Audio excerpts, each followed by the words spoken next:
All right, guys, we are back again. COVID cabal. What is going on, people? What is going on? What is going on?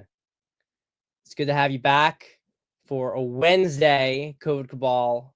Hour earlier than our standard programming, but I want to get this in. I want to get it in. Guys, I have a question. Should I eat some? If I eat some grapefruit during this show, is that going to be distracting? No wine today, but if I have some grapefruit, is that going to be?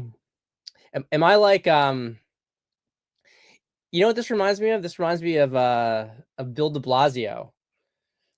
Are you telling me that if I get vaccinated, I get this delicious grapefruit, and that all I have to do is just go get a COVID shot, and I can have this sumptuous grapefruit? That's what it feels like right now. But don't worry, guys. I won't overdo it. Oof. Damn.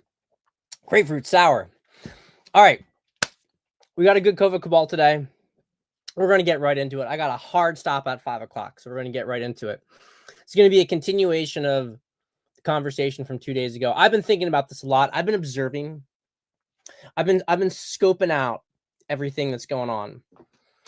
And after, zooming deep in, getting lost in the murkiness, coming out. And I think I got clarity on the situation here, guys, when it comes to Charlie Kirk's assassination, all of that, all of the usual, all the stuff that we were talking about before. Who did it? What's happening? Why is everything so confusing? I think I got an idea of what's going on now.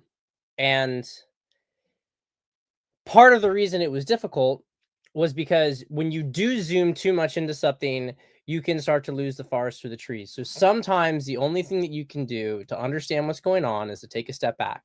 Okay. Now, I don't remember what show it was. It was a while ago, though.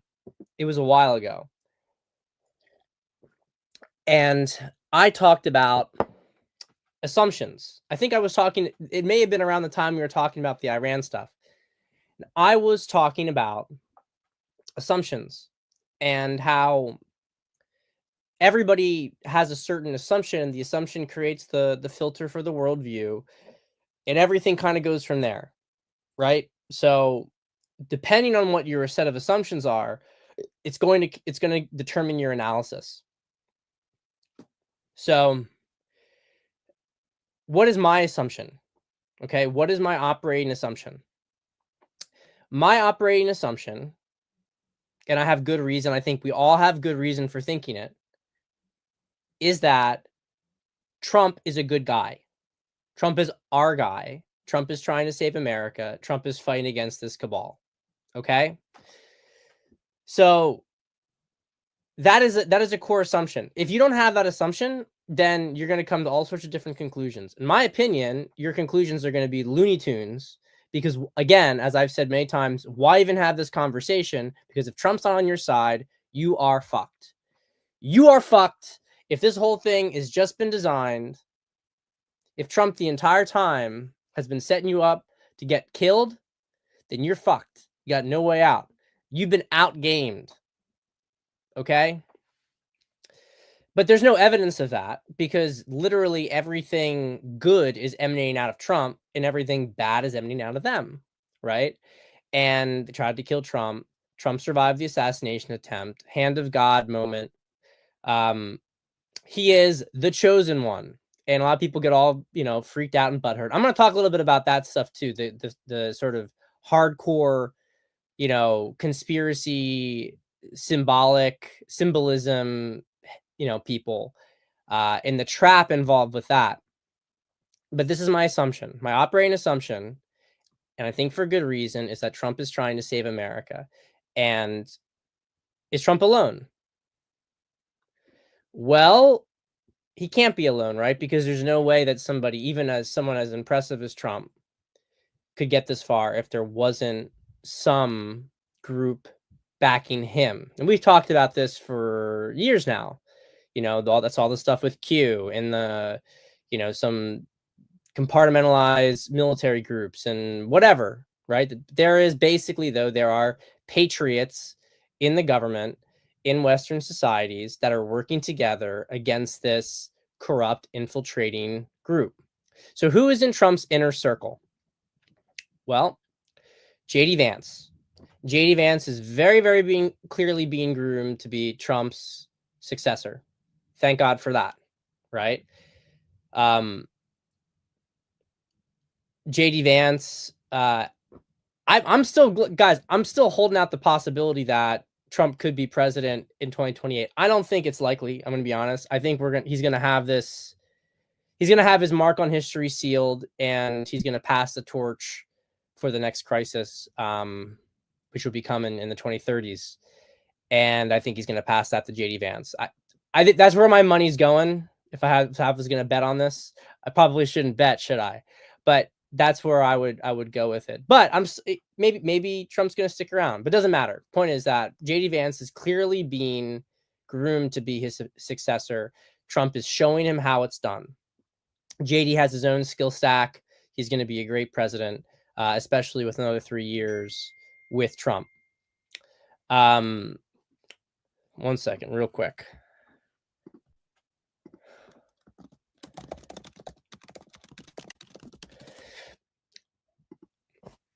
So, aside from Vance, who else is there? Aside from Vance, we have Stephen Miller, right?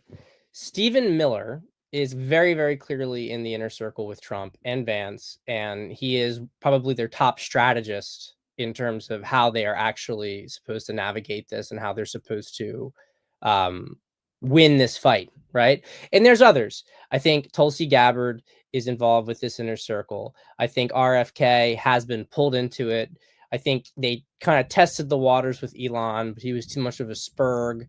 So he spurred out on Besant and those people. And so that was it. But, they're still allies. He's just maybe not the inner circle.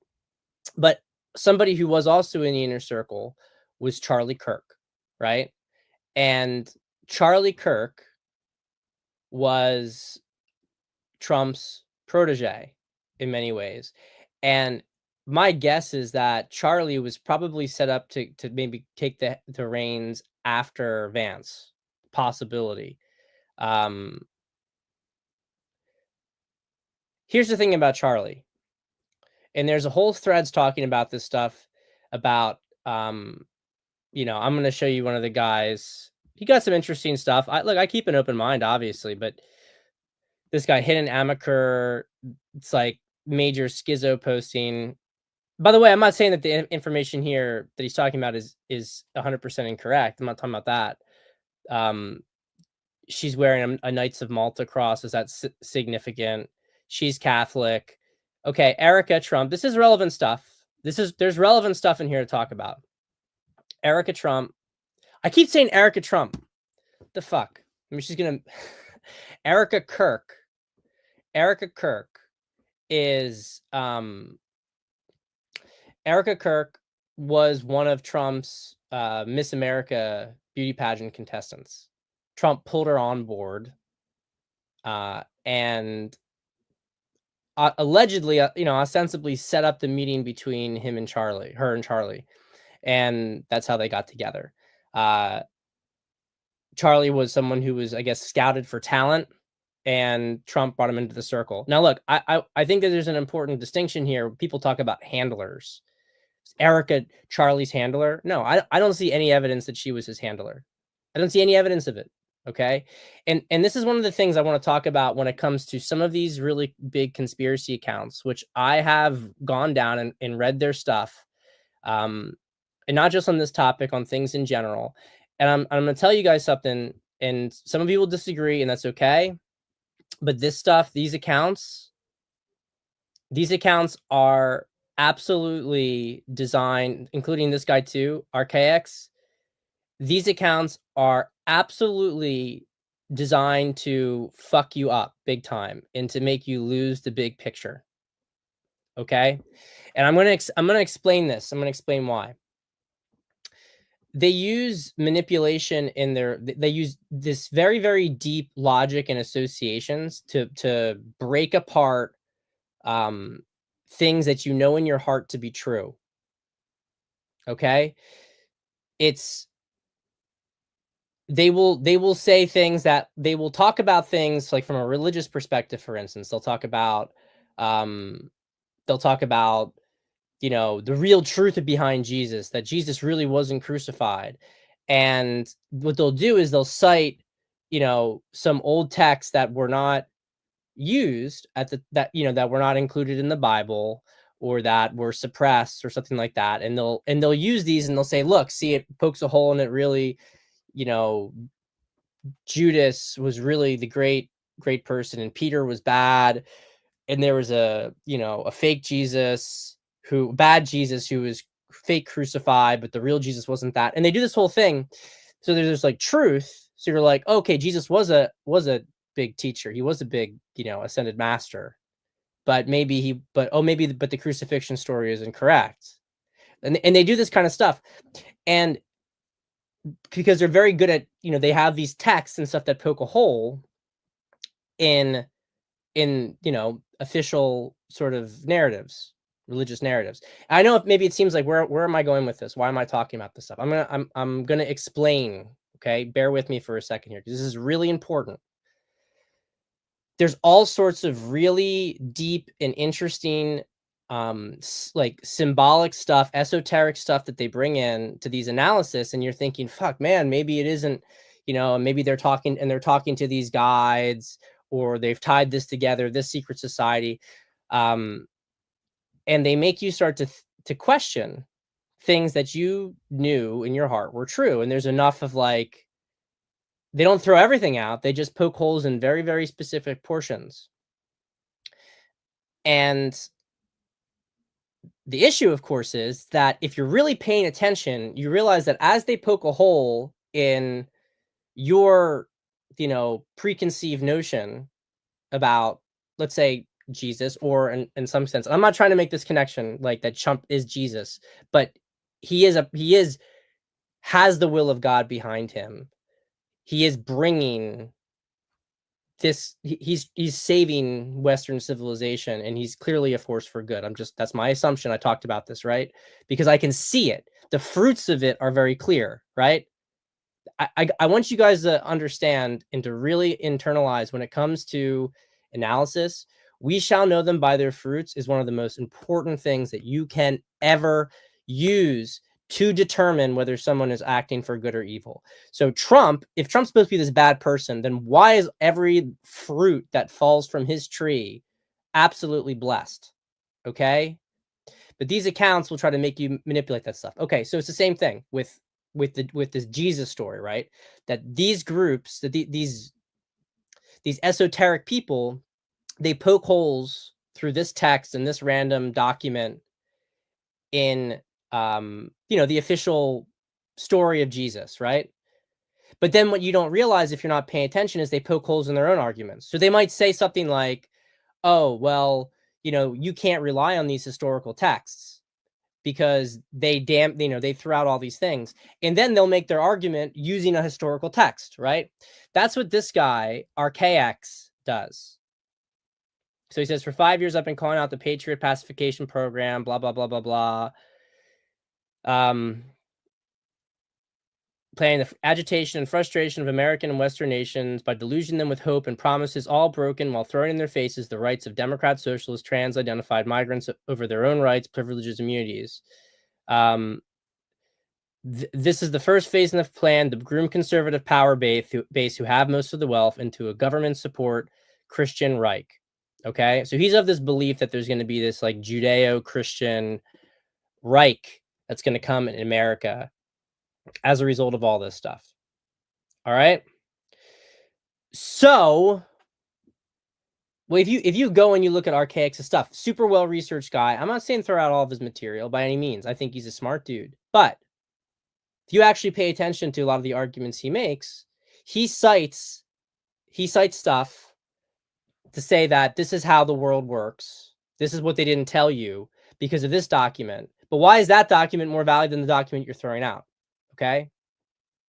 For instance, the crucifixion of Jesus, this is like Tacitus, like there is almost it's one of the most corroborated events in history. And you can say that, well, all those documents were forged. Then we know nothing. There's no point talking about it.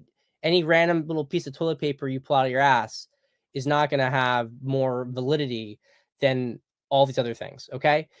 So why am I talking about this? I'm talking about this because there is an absolute campaign afoot to demoralize people who support Trump into thinking that Trump is in bed with all of them. There is absolutely a campaign to do that, to say Trump is really a Zionist, that Trump really is just trying to create an American Reich. Trump is blah, blah, blah, blah, blah. And it is not true.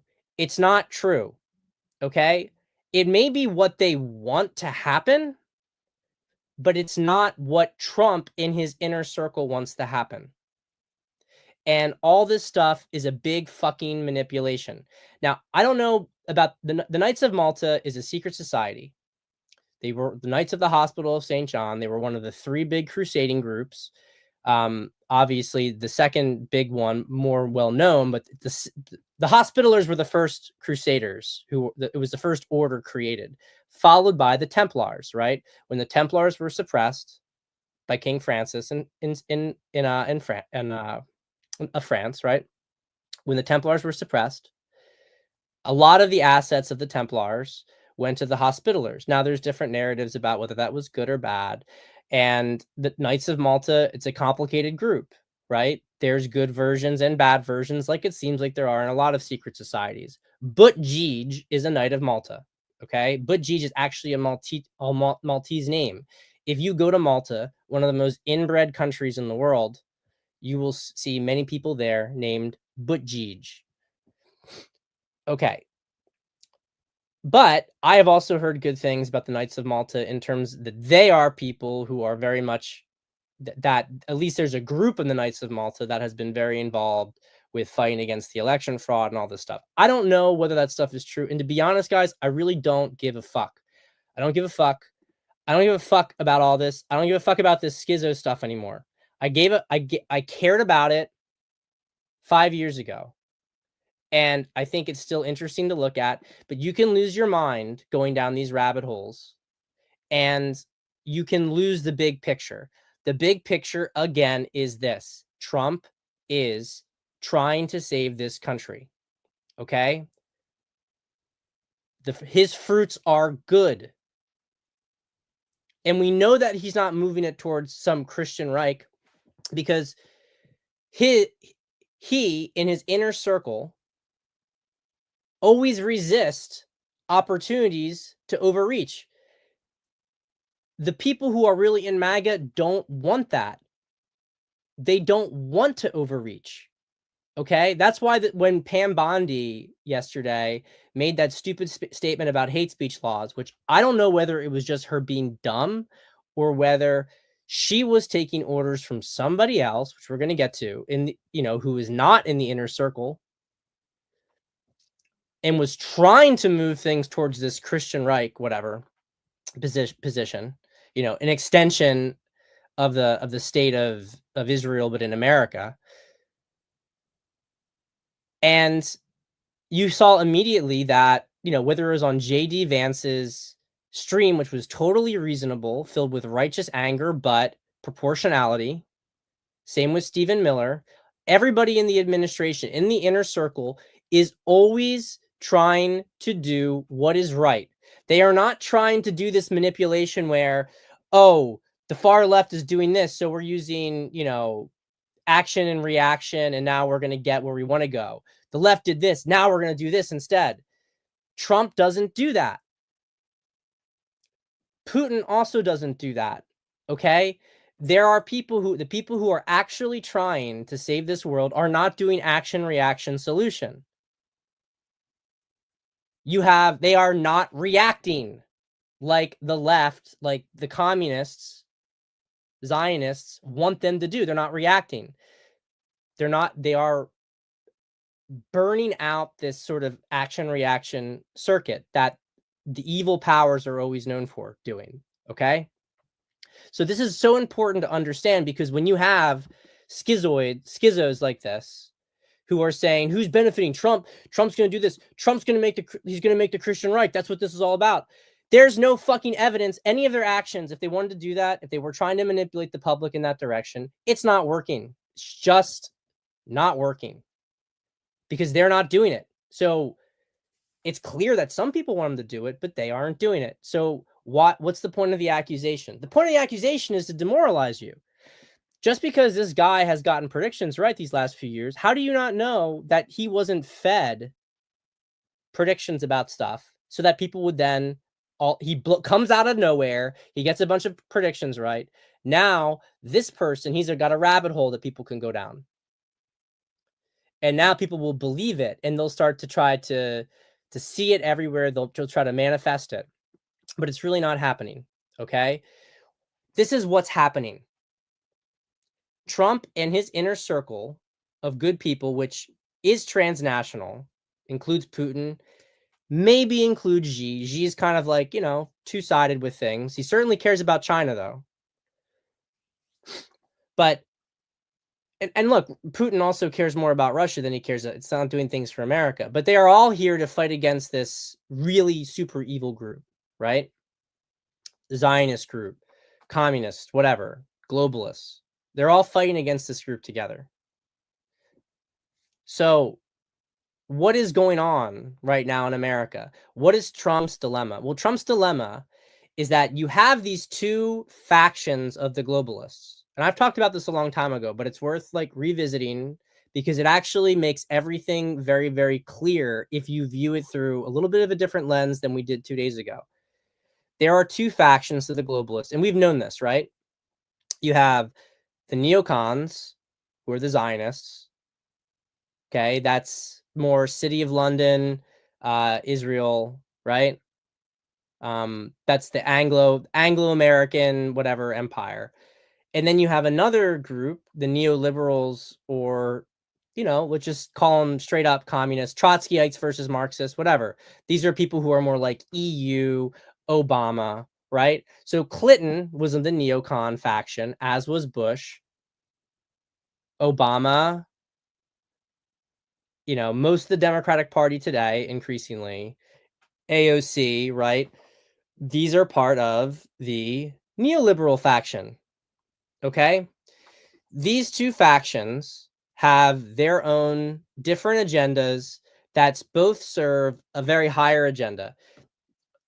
And it's not clear how conscious they are of serving that higher agenda, because that higher agenda is the, we get into the layers of the overlords and in the darkness, and they are operating on two different sides. So the neoliberals, this is the, let's say that they're more the satanic stream of things, the satanic stream, which is, we are, trying to degrade and lower people, like pure communism stuff, the stuff that we really think of when we think about communism, the elevation of the most disgusting and degraded over the good and the beautiful, right?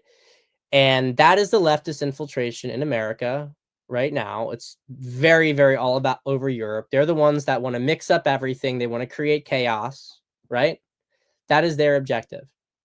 And then you have the neoconservatives, which are more Luciferian, in the distinction being Luciferians, it is all about power and domination and absolute control over everybody else, right?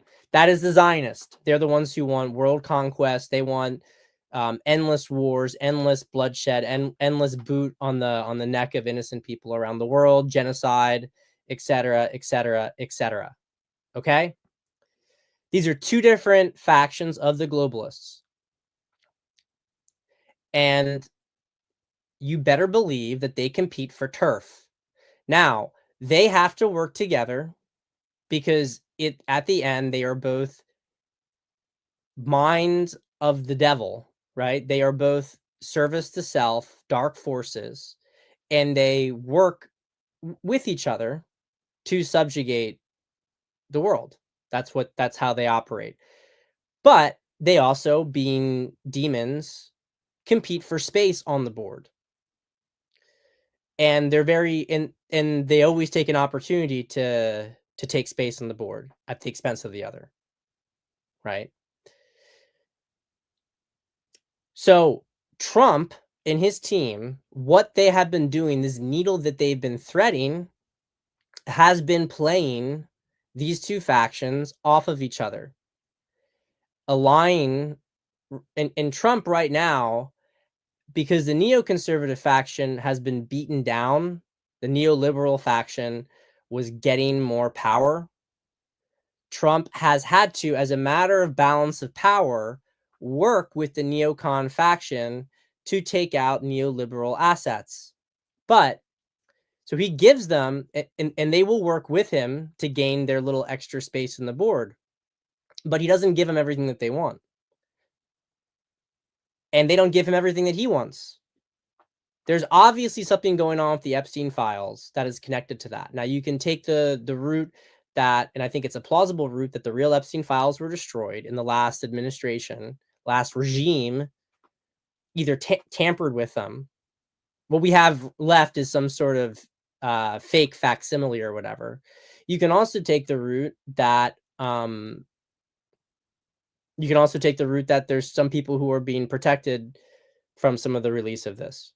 I don't know that we know the full answer. I think that they were destroyed. I think that the real stuff. I think that we have something that's not really real now, and you can tell the bad faith in the part of the Democrats, and you can tell the fact that Trump doesn't want it released, and from how Cash talks about things. When you see Cash's language, is very precise and intentional. He doesn't say Epstein didn't traffic. He's saying that files being destroyed or withheld, right? Trump was the one who opened the investigations into Epstein. So it's asinine to say that.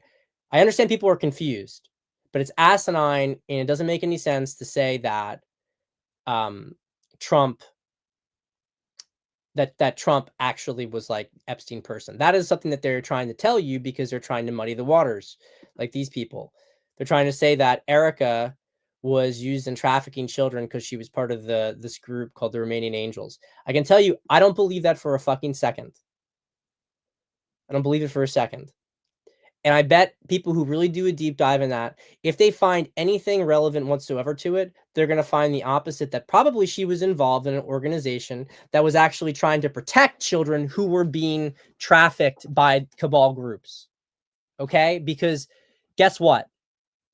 The cabal traffics children through their networks, and good people that come from the good groups, do things in parallel to rescue those children from those situations. So I bet you anything, and again, I don't have any evidence for this except for my basic judgment that Erica Kirk was connected to Trump, and Trump has been fighting these people and unraveling their child trafficking networks all over. So of course, what they want to do is they want to make you think that everybody is involved with the same stuff as them. Because if everybody's dirty, then you have nowhere to turn. But the fact of the matter is that Biden trafficked hundreds of thousands of children because he's a piece of shit and he was involved with this club. Trump didn't. Trump has ended those networks. So use some fucking common sense when you see this schizo stuff being posted. I think this is a good point, by the way, Michael. I think what they are hiding is not the dirt, but the network. That's very possible with the Epstein network. But I don't want to get digressive on the Epstein network right now. I just say this stuff as an aside. You have these two groups. These two groups are both two halves of the mind of Satan. Okay, you have the Zionists who went full domination, full control, and then you have the communists who want to, who want to have revolution in America, right? So where does this really leave us, right? Where does it leave us? And look, when it comes to the Jew question, obviously that there are the communist group is also backed by a lot of very wealthy Jews like Soros, right? Like Reid Hoffman. Okay? So it's there if you want to see that. It is not only them, in my opinion. But it's certainly there. It's certainly there. And I will say this.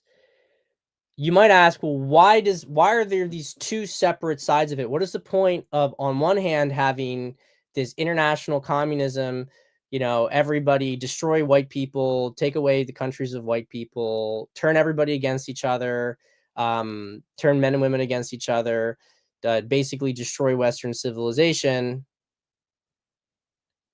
And then you have this other group that's like, we're going to control your nations overtly, basically, at this point. It's getting more and more overt, right? With the Zionists. What is the point of this? Because really what's happening, and I want to be honest here, like, I don't have, regular Jews are not involved with this stuff at all. This is a cabal group that maybe there's a lot of self-described Jews who are in those higher echelons, but your average Jew has like no involvement in any of this stuff. So we always have to be really careful when we talk about these topics. And this is one of the things that Charlie Kirk was talking about, right? How he hated Netanyahu. And I think this is credible. I think this is really credible, to be honest. What Tucker's saying, he's saying that Kirk hated Netanyahu in his war against Gaza despite loving Israel, and that Kirk was tormented until the day he died by Zionist donors for platforming Carlson at the event. Meanwhile, we have Bill Ackman, person who I care very little for, with this text exchange from Charlie Kirk, right? It was great and great. This is Charlie saying, like, about a week after their, this is the drama, of course, going on the internet right now is that Charlie Kirk was yelled at by some Jewish donor at a meeting that Bill Ackman brokered. He goes on Candace Owens right after that weekend, and he's like exhausted, talking about the pressure, talking about how these people just don't listen. But then you see this text message that Bill Ackman has from Charlie. It was great and great to get to know you better. We should do dinner sometime with the ladies. That's actually Bill saying that. Absolutely, that would be awesome from Charlie. Thank you, I will. There's a few times this fall. But what does Charlie say here? He says, really enjoyed our time together last week. Thank you again for doing that.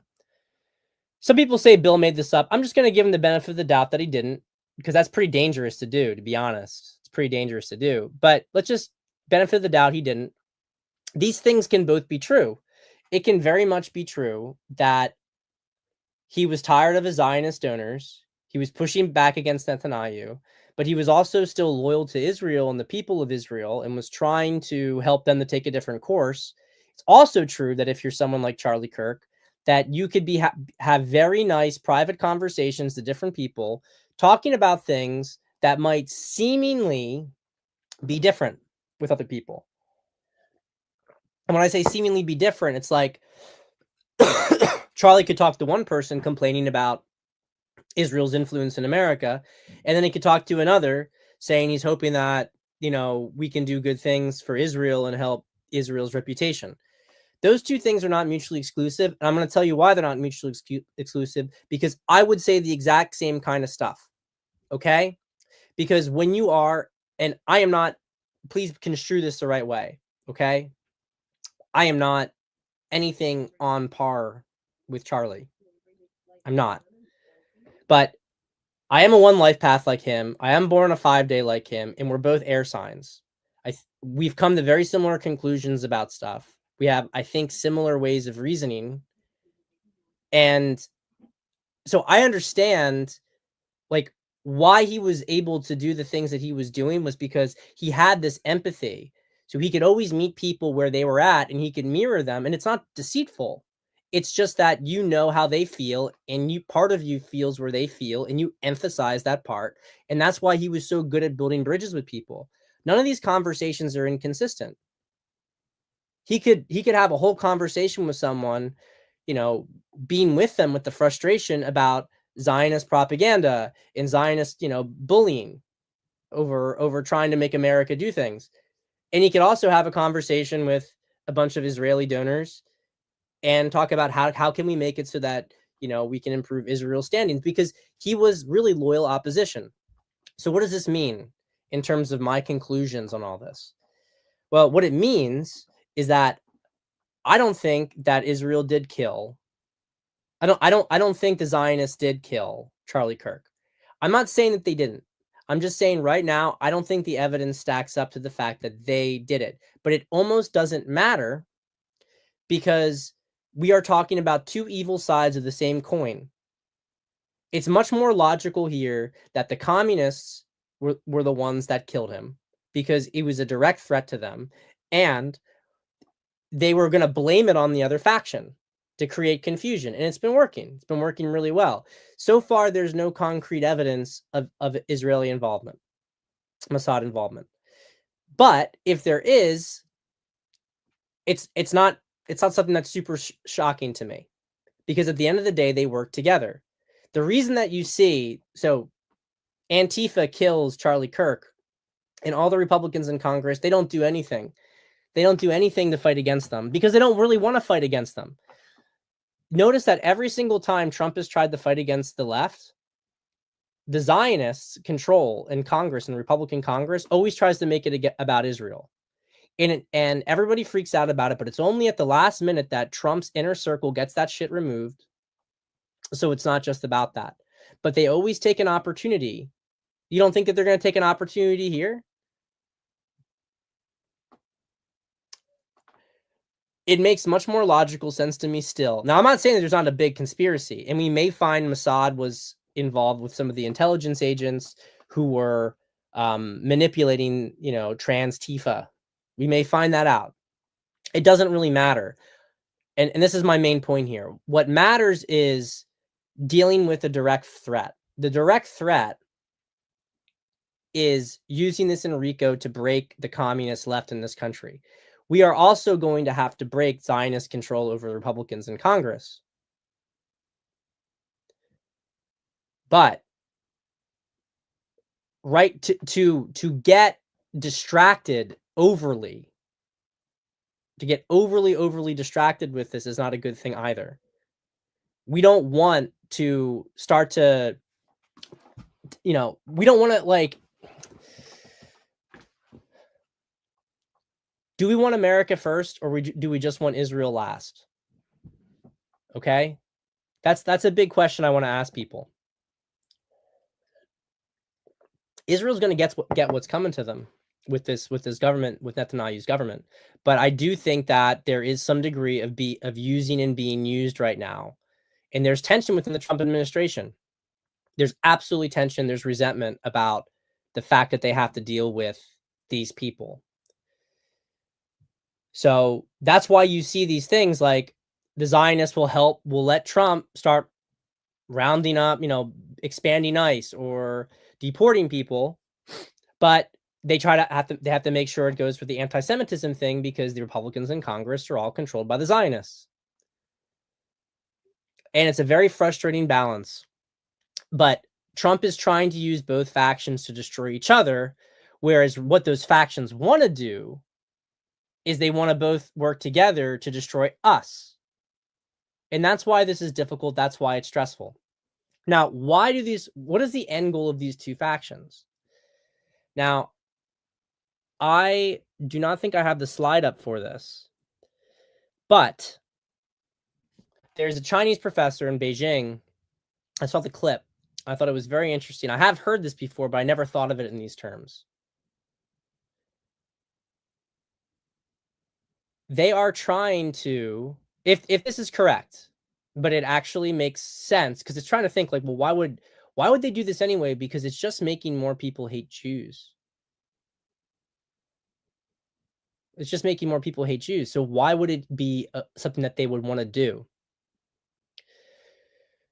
Well, if their end time goal is to have the world all against Israel, then it's working perfectly well. You have one side plays this, super dominating Zionist power that is killing people left and right and whatever, taking over whatever territory they want to take over.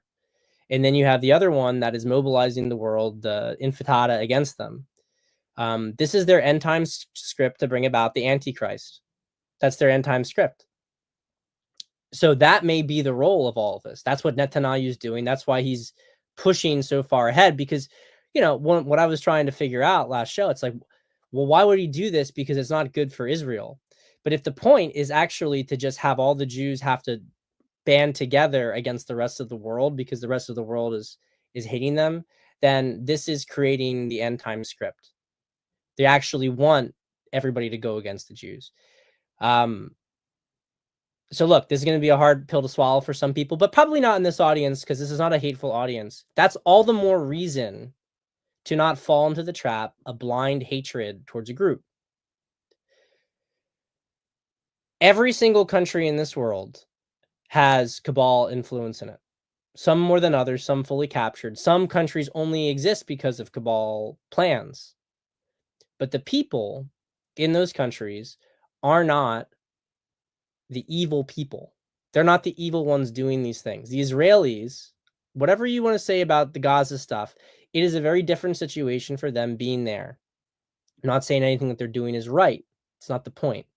The point is that you need to resist the temptation to just hate, hate, hate. Because when you hate, hate, hate like that, you end up becoming exactly what they want you to be.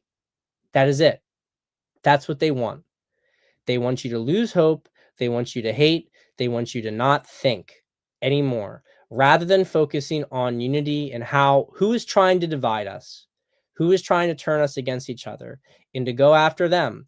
We need deterrence against bad actors, but we do not need to turn against other groups and hate them simply because they're other groups. That doesn't mean that we can't acknowledge the differences, but we cannot just hate them because they're other groups. And that was what Charlie was all about.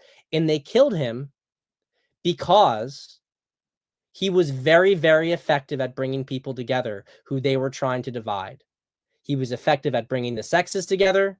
He was, forgiveness, love, healthy relationships. He was effective at breaking through programming. He didn't make gay people feel hated. He didn't make any people maybe felt hate because of the things he said, because he spoke truth, but he was not a hateful person. He was always trying to find the unity point. And that's why they killed him. That was very dangerous. Whether the communists killed him or the Zionists killed them, it doesn't matter, really, at the end of the day. What matters is that we need to focus and support the administration and what they're trying to do. And we have to have a little bit more faith in what they're doing. I don't know about Pam Bondi. This is the last stuff I'm going to say, okay? And by the way, this is an important point here, right? Before that, it was going to be about a week later, Netanyahu was going to lose power before the October 7th thing. And yeah, there's no way that attack happened. It was allowed to happen. There was no response for 6 hours. I mean, come on, this is nonsense. It's nonsense. The whole story is nonsense. But it was a traumatic event for Israel, like 9/11 was for America. And the same people did it to both countries. Okay, I said Israel did 9/11. Well, Israel did October 7, maybe, right? But that wasn't good for the Jews. They are victimized in this as well. And I know people don't want to hear that. But we have to resist that temptation to like outgroup everybody. Everybody's bad. They're just all bad, because that's actually what they want, and you can see them saying it up for it. We need to have more faith in this administration and what in their intent. If you lose that, if you don't know who you can trust, you have to trust Trump. If you can't trust Trump, then you just log off, go touch grass, because it's over for you. Okay. But Trump has their team has a very important mission. I don't know about Pam Bondi. The fact is, Pam Bondi has been extremely, extremely effective in the courts. We don't like her for her PR. We don't like her for the Epstein stuff. In a lot of ways, she seems like she's out of her league. But this administration has been hit with 4 fucking million lawsuits, and Pam Bondi's won basically every single one of them. So it's a little bit more complicated than people want to give it credit. I think that what she said the other day was totally retarded. She walked it back. Was she just being dumb? Was she told to say that by some Zionist group because they wanted to use hate speech laws as anti-Semitic laws to create more of this dynamic? I don't know. But the bottom line is, if Trump still trusts her at this point, Trump is not as delusional as he was before. Maybe she's the best he can get right now because he has to get people confirmed. But I will say this about Cash. Okay, I am still defending Cash, and I'm going to show you guys one more slide so you can see why I'm defending Cash. Look at this. Senate Judiciary Democrats. The inexperienced FBI director has purged 5,000 dedicated public servants from the FBI. And when Cash Patel is clearly so unfit for it leaves our country unsafe. This is who he sidelined, and they're all more competent than him. Did anybody on the right, everybody trashing Cash, did anybody on the right know that he had purged 5,000 people from the FBI? Did anybody know that? The Democrats had to tell you that because they're fucking stupid. And they that was the best thing that they could possibly give for Cash, for our side, to bring that to people's attention. And that's the same thing when they said, well, Trump, Cash made the person who ran the Utah field office resign the week before Charlie Kirk's assassination. Yeah. And guess who that person was? It was some Pakistani woman.